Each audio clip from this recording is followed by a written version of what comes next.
Hello mga kay, good morning mga kay. Aga tayo nang kakuha ng lawg mga kay, mga 4:30 AM mga kay.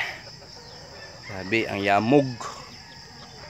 Sayo kay kunin mata kay kog lawg kay. Balo na ka mo sulod ta trabaho mga kay. So, ay mga kay, hindi pa na ako binigay yung mga lawg mga kay sa aking mga kambing. Hindi pa lamak di pa sa mukhaon araw mga oras okay sayo pa kay mga alas 5 pa basta pa kay lawg mga kay. Kaya mga mamayang alas 8 mga kay. Pakain na to sa kanila mga kay. Ito mga kay. Ito nang pagkain na kinain ko mga kay. Ito na ang lawg mga kay. Nakuha ko mga kay. Ito sa mga kay napir. Ito natin itong dahon ito mga kay alom. Meron to sila mga gemelina, batilis mga kay. Muna ako nakuha kanina mga mga kay. Grabe mga kay. Kati.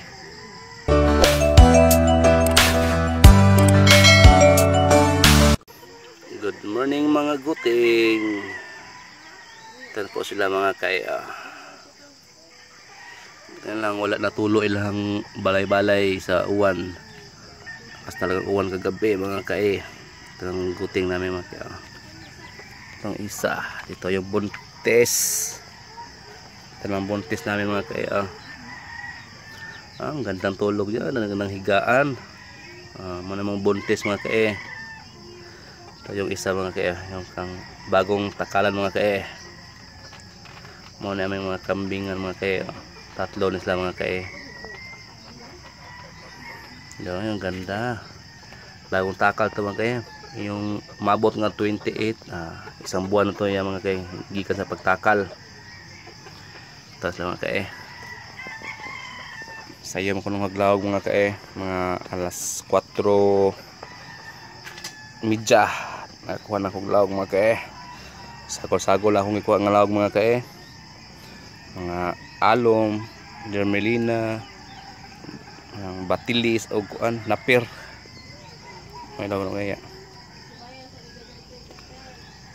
Ako ar mga asawa may mulawag kunya mga kay sayo pa man kayo mga kay mga alas 5 pa man ron nga. Siya rin mulawag mga alas 8 mga kaya. Musulod pa man ko sa kong trabahoan ng agribit mga kay. Mana siya rin mulawag nya mga kay. Ito mga kay sa mga kay.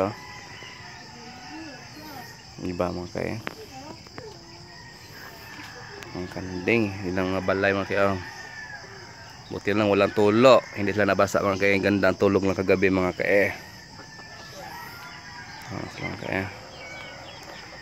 Dito, ayan, ang paligid namin mga kay. Ganda kasi pwesto dito sa nagayan ko naming kambing mga kay. May kahoy pa sa kanya, di ba? May bingbing pa, may bunga, daming hinog, Okay.